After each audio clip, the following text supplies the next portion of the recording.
解释呢，就会进入是指736号解释。736号解释是最新的这号解释。736号解释呢，讨论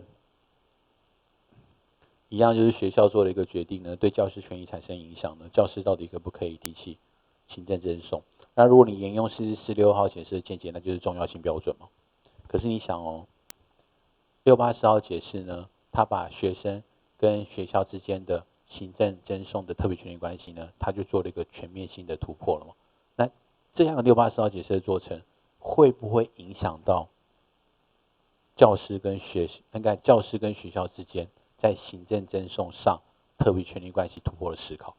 一定会的，一定会。那也就是会呢，所以后来呢，你看实务不跟着做嘛，实务不跟着做，就有人要提起进一步的权利救济，所以你现在看到736号解释的做成呢，其实某种程度684号解释的催化呢，也是其中的一个因子哦。那没有意外的呢，736号解释呢，的确也是沿用了684号解释的见解，它还是强调一件事情，宪法16条诉讼权保障的核心精神就是有权利侵害，你就要给他一个司法的救济，不因身份关系或不因身份因素而有差别。所以这一段话是重复着是指684号解释讲的话。黑红，你说那就这样子哦，那有什么好大惊小怪的？反正736跟684讲的一样嘛，那也就不用特别讲了。但736号解释比较麻烦了。736号解释呢，处理一个684号解释呢没处理的问题哦。736号解释呢，跟你说教师法规定教师权利救济的途径没有违宪，也就是说呢，它是个合宪的规定。你说它是个合宪的规定，可是在以前就一定要是对于教师的权益会产生重大影响，我才可以提起行政侦讼。你怎么会说教师法的规定没有违宪呢？那如果没有违宪，你为什么要去强调？为什么要去引用684号解释的见解，而去改变了4446号解释见解提出的重要性标准呢？你说没有改变吗？应该有改变吧？那有改变，为什么这个规定还是没有被宣告违宪，而认为它是个合宪的法律规定？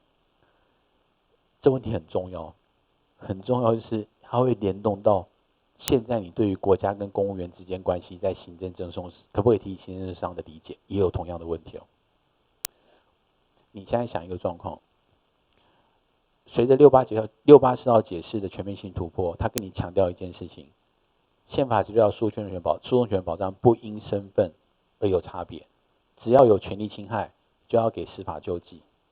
这样子的论述，虽然是在学生跟学校之间先讲的，其实应该在653号解释在看守所跟刑事被告之间他就已经讲了。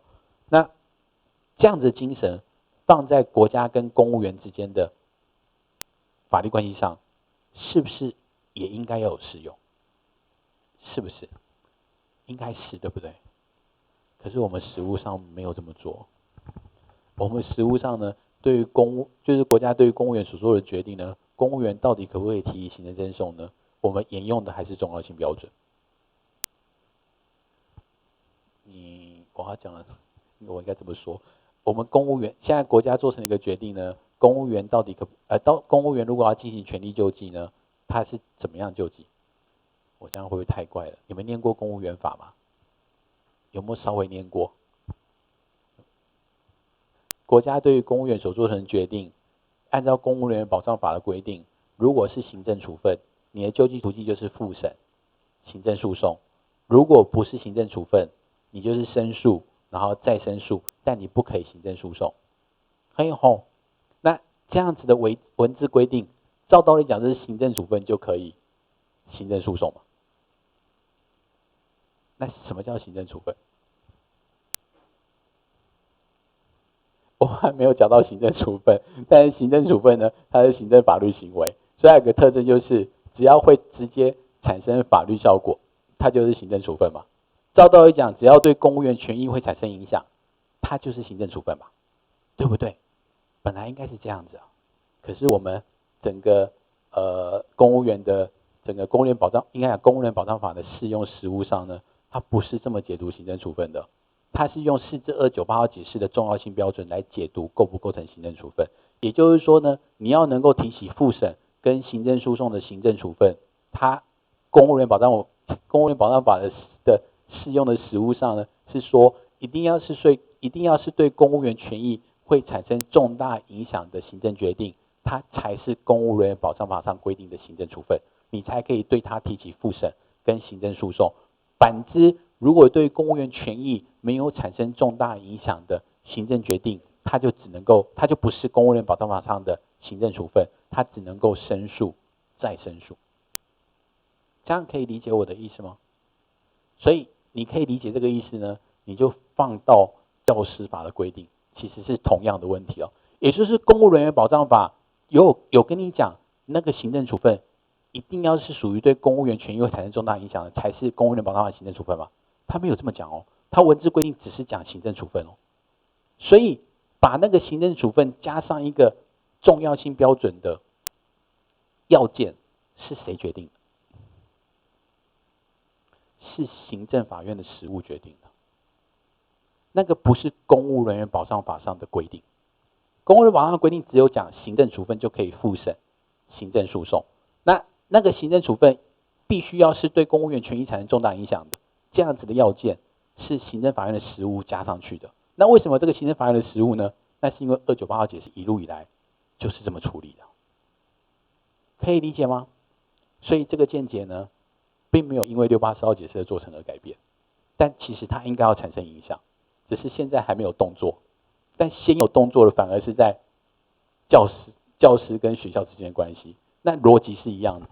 为什么736号解释认为教师法的规定没有违宪呢？原因是因为教师法的规定呢，如果你正常的去解释的话呢，他就跟你讲说，如果你对教师的权益会产生影响，它的规定你有2种救济途径，你可以直接选择呢去申诉，再申诉，然后就提起行政诉讼。你也可以选择不要走学校内部的申诉途径，因为你不相信学校的人了。你也可以选择直接诉愿行政诉讼，所以它是2轨制让你选择。但无论你选择哪一轨，按照教师法上的规定，它只说对你教师的权益会产生影响，你就可以选择其中一轨呢，去提起权利救济。可以吼，所以如果按照教师法的规定，它并没有限制教师提起行政诉讼的权利。这个逻辑跟公务人员保障法的规定是一样的。公务人员保障法的规定，其实它也没有限制公务员提起行政诉讼的权利，因为他说行政处分就可以提行政诉讼嘛。那行政处分，如果你那个公务员是一般人民的话，你的行政处分的解读就是对你权益会产生影响，就是行政处分嘛。所以它也没有重要性，也没有要求重大影响的这个要件，这是公务人员保障法没有规定的。同样的逻辑，教师法上的权益影响也没有说要到重大影响才可以。所以如果按照教师法的规定，它的确没有限制你提起行政诉讼的权利，真的有限制你提起行政诉讼的权利，其实是教师法这个规定适用的行政实务上的见解，而不是教师法的规定所造成的。这样听得懂我的意思吗？很好，所以教师法规定的本身其实没有违宪，那就是为什么他给了一个合宪的宣告。我们说放到宪法上呢，你第一个就会产生的一个疑问哦，就是因为他给了合宪宣告嘛，那个申请释宪人怎么办？申请释宪人可不可以拿着4至736号解释去申请再审？就会有问题哦。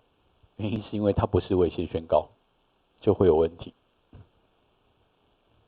那你说我做的这要解释到底要干嘛？